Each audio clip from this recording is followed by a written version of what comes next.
Hello everyone, welcome back to Learning Fundamentals of English Grammar. This is Dr. R.S. Moria. Good morning. We are again having vocabulary, and in vocabulary drive we come to another chapter, and we remind you of one word, that is confluent.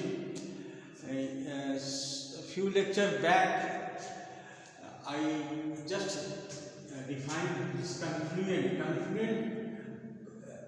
This con prefix is very common in Latin, and it means with or together. Confluent means this con means this is a together or with, or flow means flow. When we flow together, it is called confluent. तो confluent, तो इसी तरह से we have another words made of same this prefix. Let us discuss these. They are important, and practice. If there is a con it means together or with, and preposition also. This with is used in many of words. So let us see. For example, combine. Combine is also with. So with two. Combine with two. Combine by means two. So if we say combine, it means put together. As if by two, put together as if by two. So combine is put together. It means put together.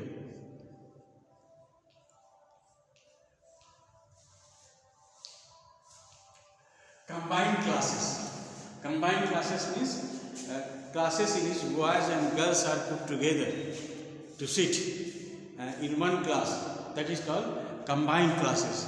So combine means put together, at least two parts putting together.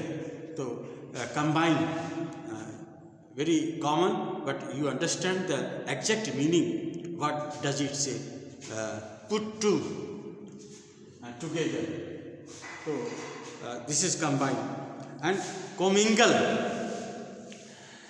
Commingle is also the same thing. Mingling means mixing. So mix together, you may say. Mix together.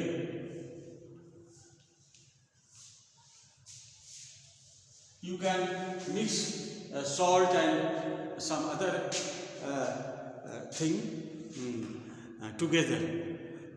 You can put sugar and salt together. So mix together. Putting together and mixing together is a different thing. Mixing means somewhat they will come together in such a way that it is not very easy to separate them. No? So mix together. Commingle means mix together. And then companion. Companion, it is also with together, but panning is a word. It means bread. When we companion means together, or panning means bread. When we eat together one bread, that is called companion. Very very good word, na? एक रोटी को आधे आधे बांट कर खाएं या एक रोटी को दोनों मिलकर के खाएं, तो उसको बोलते हैं कंपेनियन. आप लोग जिस अर्थ से जानते हो कंपेनियन, लेकिन ये अंदर का भाव है. When someone is your companion, you are friend to him. If someone is your companion, you confide in him. So companion means you break bread with him. That is it. If you are companion, it means that you break bread with you, रोटी का संबंध है। आप एक भाई भाई हो तो कंपेनियन का ये मतलब होता है। कंपेनियन जैसे कहा जाता है, वाइफ हस्बैंड को भी कह सकते हैं कंपेनियन। तो companion means companion breaks bread with you, that is com plus pany. ये पैनी होता है, पैनिस मतलब ब्रेड होता है।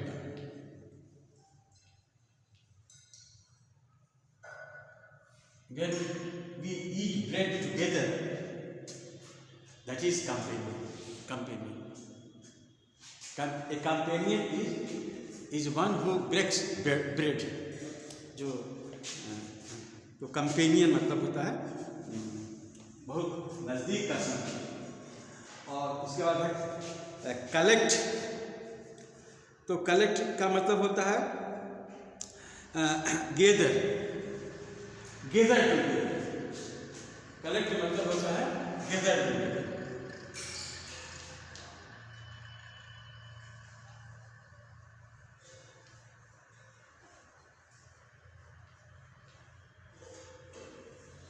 Gather together. आप जब कोई चीज़ कलेक्ट करते हो, जैसे यू आर कलेक्टिंग वुड्स, तो you pick up woods from this place that place and gather together.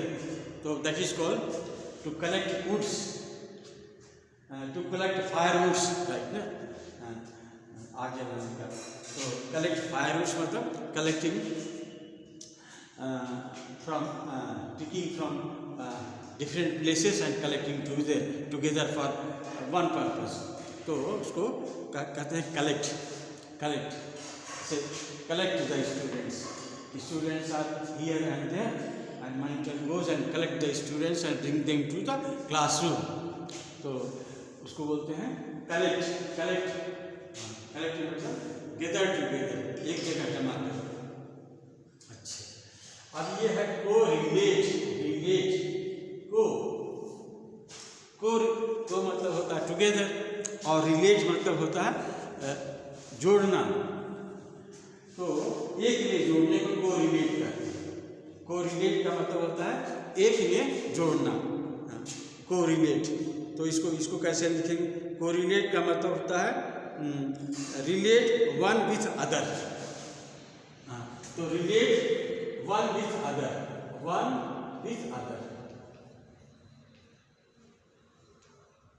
एक दूसरे से जोड़ने को हम बोलते हैं कोरिलेट मतलब होता है एक दूसरे से जोड़ना। एंड देन कोरिलेट के बाद क्या है? कंटैक्ट मतलब होता है to remain in touch. Contact मतलब होता है टच होता है, को साथ टैक्ट, दोनों को एक दूसरे से टच रहना। दो का एक दूसरे से टच होने को बोलते हैं कंटैक्ट। तो contact means touching each other, touching.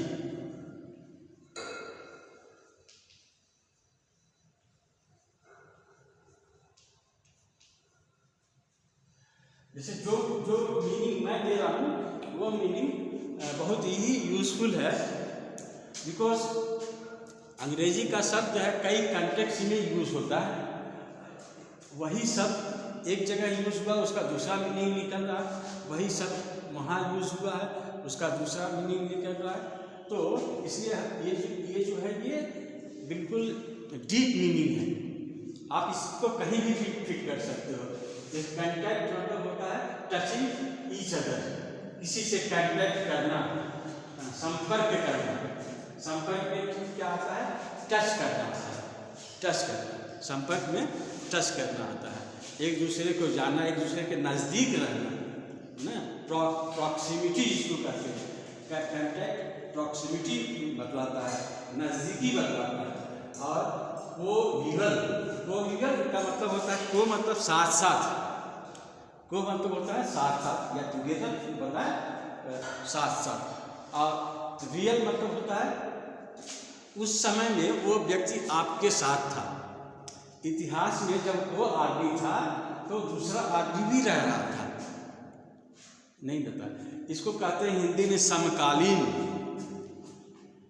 कोवियल का मतलब होता है समकालीन, कंटेम्पररी। जैसे Wordsworth and PB Shelley were coeval, मतलब these poets they were together, they were born and brought up in the same age, the same period when romantic period was there, so they were contemporary, कोवियल मतलब contemporary. तो इसको कैसे कहेंगे? कोवियल मतलब होता है at the same age time, yes, Robert browning and जैसे Robert browning और कौन था? रॉबर्ट ब्राउनिंग के साथ मैथ्यू अर्नोल्ड को भी कह सकते हो। Matthew Arnold and Robert Browning they were coevals, वो साथ साथ दोनों एक साथ बैठते नहीं। तो कोवियल कहते हैं उसी को जो एक काम कर रहा था तो दूसरा भी काम कर रहा था उसमें, तो दे वर कोवियल्स। कंटेम्पोररी, कंटेम्पोररी समकालीन।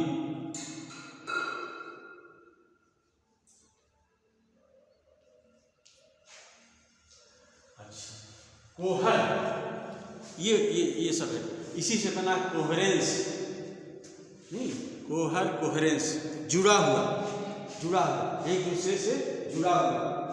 कोहर मतलब होता है टू स्टिक टुगेदर, चिपका हुआ, टू स्टिक,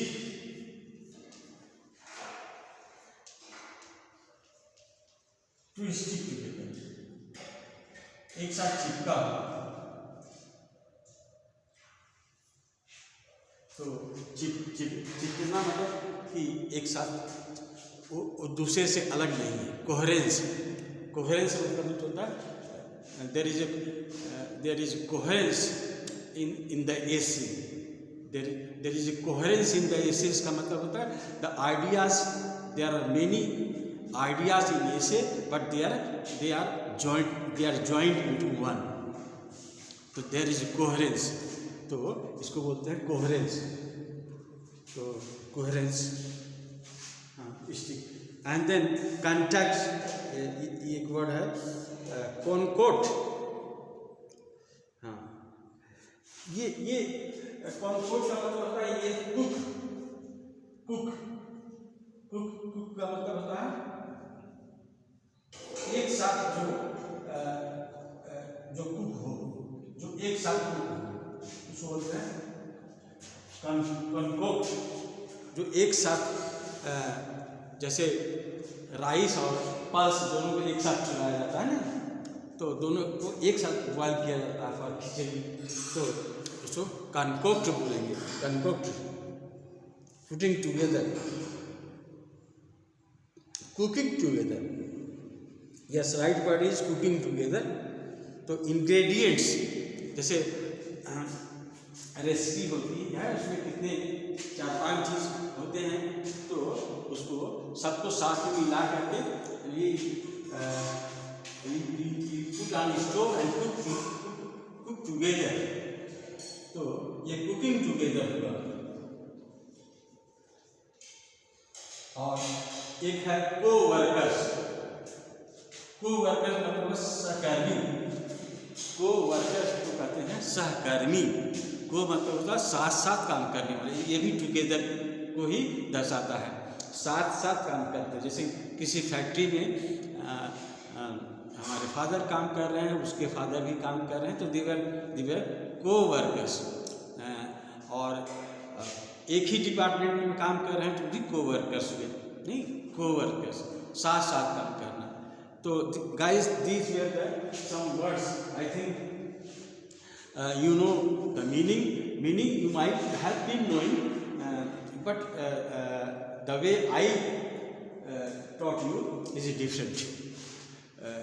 आपको हमने स्पेस दिया है जानने का कि इसके और क्या मतलब हो सकते हैं और ये किस तरह से काम करते हैं, और इस तरह के वर्ड अगर आए तो आपको at first sight or at first glance you can recognize them that they are together, and with all of them you can put the preposition with,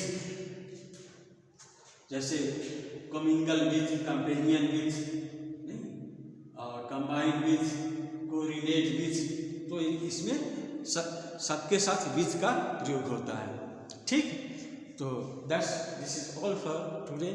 I think you have enjoyed my lecture, and then please subscribe, और इसको comment भी करते रहो, subscribe करते रहो और like भी करते रहो। इससे you will get new video, daily fresh video in the morning or evening daily. Thank you very much.